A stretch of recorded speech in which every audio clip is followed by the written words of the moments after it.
सभी प्रतियोगी परीक्षाओं के लिए इम्पोर्टेंट करंट अफेयर्स देते हैं 5 अगस्त 2026 का आपकी पाठशाला द्वारा। इसका पहला प्रश्न है, कपड़ा मंत्रालय तथा कॉटन कॉर्पोरेशन ऑफ इंडिया के 56वें स्थापना दिवस पर कपास दर्शन बुलेटिन कहाँ लॉन्च किया गया? ठीक है, ए अहमदाबाद गुजरात में, बी छत्रपति संभाजी नगर महाराष्ट्र में, सी इंदौर मध्य प्रदेश में, या डी कोयम्बटूर तमिलनाडु में। कहाँ पे ये लॉन्च किया गया है? ये कपास दर्शन बुलेटिन ये लॉन्च किया गया है। लॉन्च किया गया है छत्रपति संभाजी नगर महाराष्ट्र। व्याख्या देख लेते हैं इसका। केंद्रीय कपड़ा मंत्री गिरिराज सिंह, और ये गिरिराज सिंह ने महाराष्ट्र के छत्रपति संभाजी नगर में कॉटन कॉर्पोरेशन ऑफ इंडिया के 56वें स्थापना दिवस की अध्यक्षता की। इस अवसर पर कपास दर्शन बुलेटिन लॉन्च किया गया और 5,659 करोड़ के कपास क्रांति का रोड मैप जारी किया गया। प्रश्न नंबर 2 देखते हैं, भारतीय नौसेना के नए उप नौसेना प्रमुख यानी कि deputy chief of naval staff यानी DCNS के रूप में किसने पदभार ग्रहण किया? A vice admiral AN Pramod ने, B vice admiral Tarun Sobti ने, C vice admiral Dinesh K Tripathi ने, या D vice admiral Sanjay Jasjit Singh ने। किसने ये पदभार ग्रहण किया? पदभार ग्रहण किया ये वाइस एडमिरल AN प्रमोद ने।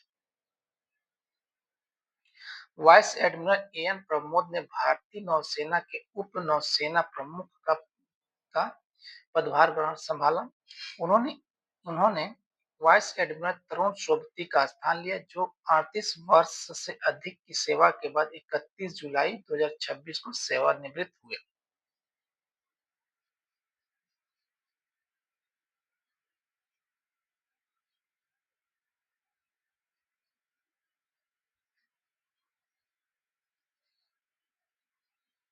तीन नंबर प्रश्न देखते हैं, संसद द्वारा पारित सर्वोच्च न्यायालय यानी सर्वोच्च न्यायालय न्यायाधीशों की संख्या संशोधन विधेयक 2026 के तहत, ठीक है, सुप्रीम कोर्ट में न्यायाधीशों की स्वीकृत संख्या CGI को छोड़कर बढ़ाकर कितनी कर दी गई है? ए 33 से बढ़ाकर 35, बी 33 से बढ़ाकर 37, सी 31 से बढ़ाकर 34, या डी 33 से बढ़ाकर 40। तो ये किया गया 33 से बढ़ाकर ये 37। इसमें CGI शामिल नहीं है, CGI को लेकर के हो जाएगा ये 1 यानी कि 38 हो जाएगा CGI को लेकर के।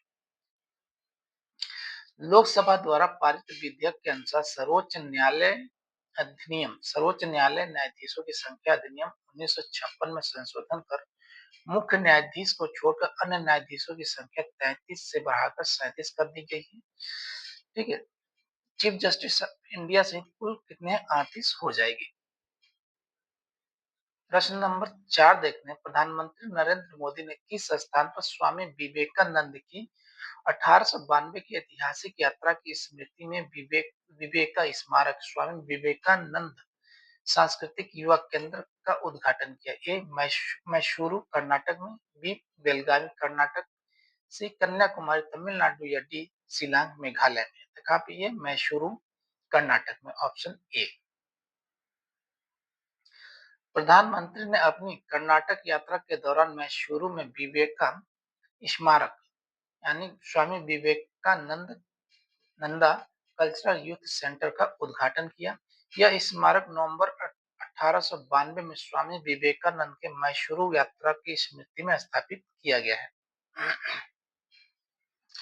5 नंबर प्रश्न देखते हैं, सूक्ष्म लघु और मध्यम उद्यम विकास संशोधन विधेयक 2026 के अनुसार केंद्रीय सार्वजनिक क्षेत्र के उद्यमों के लिए किस प्लेटफॉर्म के माध्यम से MSME चालानों का निपटान अनिवार्य कर दिया गया? ए GEM government e market place के माध्यम से, बी TREDS यानी कि ट्रेड रिसीवेबल्स डिस्काउंट सिस्टम के माध्यम से, या उद्यम पोर्टल, या डी समाधान पोर्टल के माध्यम से। किसके माध्यम से किया गया? ये TREDS के माध्यम से निपटान करना अनिवार्य कर दिया गया है।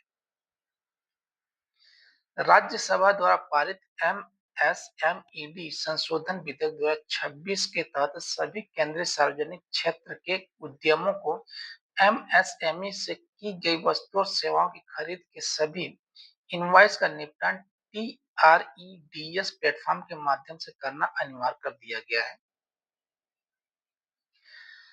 6 नंबर प्रश्न देखते हैं। प्रतिवर्ष 1 से 7 अगस्त तक मनाए जाने वाले विश्व स्तनपान सप्ताह 2026 यानी कि वर्ल्ड ब्रेस्ट फीडिंग वीक का मुख्य विषय क्या है? A, breast feeding for a sustainable start in life, strengthen what works, strengthen what works. B, enabling bread breastfeeding, making a difference for working parents. C, protect breastfeeding a shared responsibility. या D, support breastfeeding for a healthier planet। तो इसका theme रखा गया है, option A है, breast feeding for a sustainable start in life, strengthen what works. इसका वो रखा गया है, थीम रखा गया है। विश्व स्तनपान सप्ताह 1 से 7 अगस्त 2026 की थीम है breast feeding for a sustainable start in life, strengthen what works रखी गई है। इसे वाबा एंड डब्ल्यूएचओ और यूनिसेफ द्वारा संयुक्त रूप से आयोजित किया जाता है। प्रश्न नंबर 7 देखते हैं। 2400 मेगावाट क्षमता वाले मेजा थर्मल पावर प्रोजेक्ट के विस्तार के लिए आरईसी और पीएफसी ने किस राज्य के निकाय के साथ 26,850 करोड़ का ऋण समझौता किया है? ए, राजस्थान, बी, उत्तर प्रदेश, सी, मध्य प्रदेश या डी, गुजरात। ये मेजा पूजा है। मेजा है कहाँ पे? ये उत्तर प्रदेश में है। आरईसी लिमिटेड और क्या है, पावर फाइनेंस कॉर्पोरेशन के आरईसी लिमिटेड और पावर फाइनेंस कॉर्पोरेशन ने उत्तर प्रदेश में स्थित 2400 मेगावाट मेजा थर्मल पावर प्रोजेक्ट के विस्तार वित्त पोषण के लिए 26,850 करोड़ का ऋण समझौता किया है, जिससे राज्य में बिजली आपूर्ति और ऊर्जा सुरक्षा मजबूत होगी। 8 नंबर प्रश्न देखते हैं। संसद की एक अस्थायी समिति ने कंपनियों में प्रबंध निदेशक और पूर्णकालिक निदेशक बनने की न्यूनतम और अधिकतम आयु सीमा क्या रखने की सिफारिश की है? किसमें? संसद की एक अस्थायी समिति कंपनियों में प्रबंध निदेशक और पूर्णकालिक निदेशक बनने की न्यूनतम और अधिकतम आयु सीमा क्या करने की सिफारिश की है? ए, न्यूनतम 18 वर्ष तथा अधिकतम 75 वर्ष, बी, न्यूनतम 21 वर्ष अधिकतम 65 वर्ष, सी, न्यूनतम 25 वर्ष तथा अधिकतम 70 वर्ष या डी, न्यूनतम 18 वर्ष तथा अधिकतम 80 वर्ष। कितना किया गया है?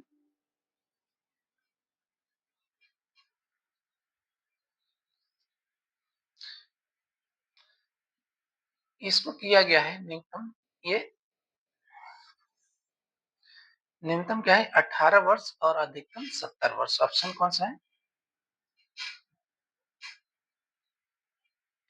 75 वर्ष, यानी कि न्यूनतम क्या 18 वर्ष और अधिकतम क्या 75 वर्ष। ऑप्शन सी है। पहले क्या था? न्यूनतम पहले था 21 वर्ष से घटा करके 18 वर्ष कर दिया, अधिकतम समय 70 से बढ़ा करके 75 वर्ष कर दिया गया है। तो ऑप्शन क्या हो जाएगा? ए। संसदीय समिति ने कंपनियों में एमडी एमडी ऑब्लिक डब्ल्यूटीडी बनने की न्यूनतम आयु 21 वर्ष से घटाकर 18 वर्ष और अधिकतम 75 वर्ष से बढ़ाकर 70 वर्ष से बढ़ाकर 75 वर्ष करने का सुझाव दिया, जिससे भारत, अमेरिका और सिंगापुर जैसे देशों की कतार में शामिल हो सके।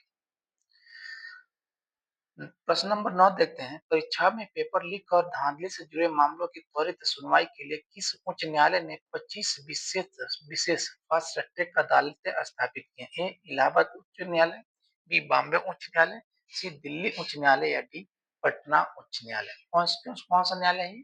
ये है बॉम्बे। ठीक है, बॉम्बे उच्च न्यायालय। Option B. बॉम्बे हाईकोर्ट ने नीट तथा अन्य प्रतियोगी और शैक्षणिक परीक्षाओं के पेपर लीक मामले में त्वरित न्याय के लिए महाराष्ट्र के विभिन्न जिलों में 25 विशेष फास्ट ट्रैक अदालतें गठित की हैं। 10 नंबर प्रश्न देखते हैं। एकीकृत रेल व्हील और एक्सल निर्माण प्लेटफॉर्म तैयार करने के लिए भारत की जुपिटर वैगन्स लिमिटेड ने किस देश की लुचीनी आरएस के साथ समझौता किया है, मतलब साझेदारी की है? ए है जर्मनी, बी है इटली, सी फ्रांस या डी जापान। कौन सा देश है? किस देश के साथ किया है? ये देश है इटली। ये कहाँ की कंपनी है? इटली की कंपनी है। ये तो option B. Jupiter Wagons Limited ने इटली की लुचीनी आरएस होल्डिंग एसपीए के साथ रणनीतिक साझेदारी की घोषणा की। इसके तहत इसके तहत इटली की कंपनी भारतीय रेल व्हील निर्माण इकाई में 15% हिस्सेदारी खरीदेगी। 11 नंबर प्रश्न देखते हैं। भारत सरकार द्वारा जारी जनगणना 2027 के शेड्यूल के अनुसार पहाड़ी तथा बर्फबारी प्रभावित क्षेत्रों लद्दाख, हिमाचल प्रदेश, उत्तराखंड आदि में जनसंख्या गणना किस अवधि में होगी? ए 1 अगस्त से 31 अगस्त 2026 के बीच में, बी 1 सितंबर से 30 सितंबर 2026, सी 1 अक्टूबर से 31 अक्टूबर 2026 या डी 15 सितंबर से 15 अक्टूबर के बीच में। ये कब होगी? ये इसका लगाया गया है 1 से 30 सितंबर तक, यानी कि ऑप्शन बी 1 से 30 सितंबर 2026 के बीच में इसकी जनगणना होगी। कहाँ पे? लद्दाख, हिमाचल प्रदेश और उत्तराखंड में। जनगणना 2027 के द्वितीय चरण जनसंख्या जनगणना के तहत लद्दाख, जम्मू कश्मीर, हिमाचल और उत्तराखंड के पहाड़ी क्षेत्रों में गणना 1 से 30 सितंबर 2026 तक होगी, जिसकी संदर्भ तिथि 1 अक्टूबर तय की गई है। 12 नंबर प्रश्न देखते हैं। 12 नंबर प्रश्न देखते हैं। प्रधानमंत्री नरेंद्र मोदी ने 2,500 करोड़ लागत वाले एएसआईपी सेमीकंडक्टर प्रोजेक्ट ठीक की आधारशिला कहाँ रखी? ए तरलुवाड़ा विशाखापट्टनम आंध्र प्रदेश में, धोलेरा गुजरात में, सी सरनाथ गुजरात में या डी श्री पेरम्बदूर तमिलनाडु में। कहाँ पर इसकी आधारशिला रखी गई है? इसकी आधारशिला रखी गई है ये आंध्र प्रदेश के तरलुवाड़ा में। क्या है? ये तरलुवाड़ा विशाखापट्टनम आंध्र प्रदेश में इसकी आधारशिला रखी गई है। आंध्र प्रदेश यात्रा के दौरान पीएम नरेंद्र मोदी ने तरलुवाड़ा विशाखापट्टनम में 2,500 करोड़ के एएसआईपी टेक्नोलॉजी सेमीकंडक्टर प्रोजेक्ट की आधारशिला रखी। 13 नंबर प्रश्न देखते हैं। स्टेट बैंक ऑफ इंडिया की नवीनतम रिपोर्ट के अनुसार वित्त वर्ष 2026-27 की पहली तिमाही में भारत की जीडीपी वृद्धि दर कितने प्रतिशत रहने का अनुमान है? ए 6.2%, बी 6.8%, सी 7.0% या डी 7.5%। कितना रहने के अनुमान है? इसका अनुमान है 7%। ऑप्शन सी इसका अनुमान है 7% का। एसबीआई रिसर्च द्वारा जारी report prelude to monetary policy committee meeting के अनुसार Q1 FY27 में भारत की सकल घरेलू उत्पाद वृद्धि दर लगभग 7% रहने का अनुमान जताया गया है। प्रश्न नंबर 14 देखते हैं। हाल ही में किस राज्य की कैबिनेट ने मदरसा शिक्षा परिषद अधिनियम 2004 में संशोधन को मंजूरी देकर मदरसों में कामिल और फाजिल डिग्रियों की मान्यता समाप्त करने का निर्णय लिया है? ए उत्तर प्रदेश, बी बिहार, सी पश्चिम बंगाल या डी असम। कौन सा ये राज्य है? ये राज्य है Uttar Pradesh. Option A. Uttar Pradesh cabinet ने सुप्रीम कोर्ट के निर्देशों का अनुपालन करते हुए मदरसा शिक्षा परिषद अधिनियम 2004 में संशोधन की मंजूरी दी है। इसके तहत प्रदेश के मदरसे अब कामिल और फाजिल की डिग्रियां नहीं दे सकेंगे। प्रश्न नंबर 15 देखते हैं। हाल ही में समाचारों में रहा चांदीपुरा वायरस जिसे गुजरात में बच्चों की मृत्यु के मामले सामने आए, मुख्य रूप से किस कीट या वाहक से फैलता है? ए एडिज मच्छर, बी सैंड फ्लाई यानी बालू मक्खी या सी टिक या डी एनोफ्लिज मच्छर के द्वारा। किसके द्वारा ये फैलता है? ये फैलता है